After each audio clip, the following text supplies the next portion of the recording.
If you struggle getting string loaded into your weed eater, I'm going to show you the #1 problem people have and the super easy solution to fixing it. Now here in front of me I've got 3 different weed eaters, different brands, real common ones, the Ego, Milwaukee, and Hart.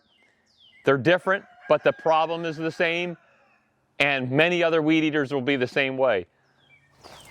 Now as you can see, we're at the head end of each of these weed eaters, and while they all look a little different, the process is usually similar, where you line up a couple of tabs. In this case you got these red lines.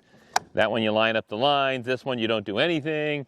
This one, this Hart Ryobi, is the same. It's got some arrows here that have to be aligned, but even once you get those aligned, getting the string to go in, come out the other side is a bear. So I put that one in, won't come out. Fishing it through there, can't get it through. Fishing it in through here, doesn't want to come out. And it's just a real bear, and people struggle all day.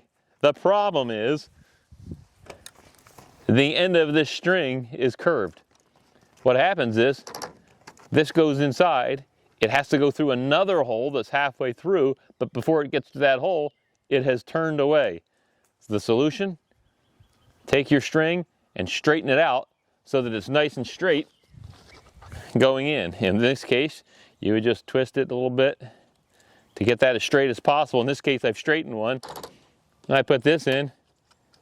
It's going to make a liar out of me. Comes right out the other side. On the Ego, let's see. Put it in. Comes out the other side. On the Hart, put it in.